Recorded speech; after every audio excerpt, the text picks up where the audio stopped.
जीवित परमेश्वर के अनुग्रह के वचन। इतिहास की दूसरी किताब अध्याय 14।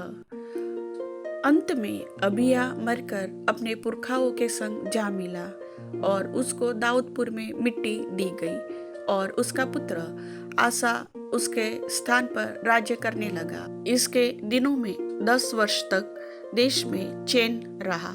आसा ने वही किया जो उसके परमेश्वर यहोवा की दृष्टि में अच्छा और ठीक था। उसने पराई वेदियों को और ऊंचे स्थानों को दूर किया और लाठों को तुड़वा डाला और अशेरा नामक मूर्तों को तोड़ डाला और यहूदियों को आज्ञा दी कि अपने पूर्वजों के परमेश्वर यहोवा की खोज करे और व्यवस्था और आज्ञा को माने। उसने ऊंचे स्थानों और सूर्य की प्रतिमाओं को यहूदा के सब नगरों में से दूर किया और उसके सामने राज्य में चैन रहा।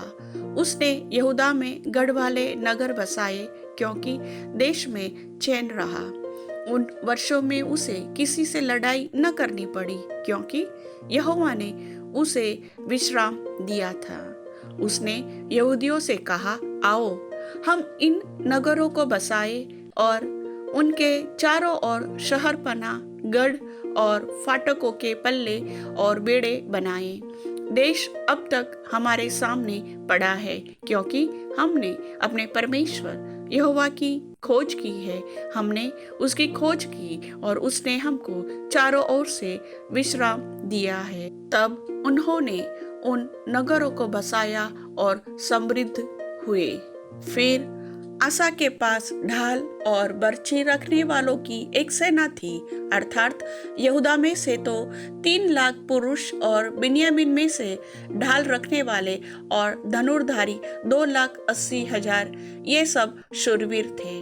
उनके विरुद्ध 10 लाख पुरुषों की सेना और 300 रथ लिए हुए जेरह नामक एक कुशी निकला और मारेशा तक आ गया। तब आसा उसका सामना करने को चला और मारेशा के निकट साप्ता नामक तराई में युद्ध की पांति बांधी गई। तब आसा ने अपने परमेश्वर यहोवा की यों दुहाई दी, हे यहोवा, जैसे तू सामर्थी की सहायता कर सकता है वैसे ही शक्तिहीन की भी। हे हमारे परमेश्वर यहोवा, हमारी सहायता कर क्योंकि हमारा भरोसा तुझी पर है और तेरे नाम का भरोसा करके हम इस भीड़ के विरुद्ध आए हैं। हे यहोवा, तू हमारा परमेश्वर है, मनुष्य तुझ पर प्रबल न होने पाएगा। तब यहोवा ने कुशियों को आसा और यहूदियों के सामने मारा और कुशी भाग गए। आसा और उसके संग के लोगों ने उनका पीछा गरार तक किया और इतने कुशी मारे गए कि वे फिर सिर न उठा सके क्योंकि वे यहोवा और उसकी सेना से हार गए और यहूदी बहुत सी लूट ले गए। उन्होंने गरार के आसपास के सब नगरों को मार लिया क्योंकि यहोवा का भय उनके रहने वालों के मन में समा गया और उन्होंने उन नगरों को लूट लिया क्योंकि उनमें बहुत सा धन था। फिर पशुशालाओं को जीतकर बहुत सी भेड़ बकरियां और ऊंट लूटकर यरूशलेम को लौटे।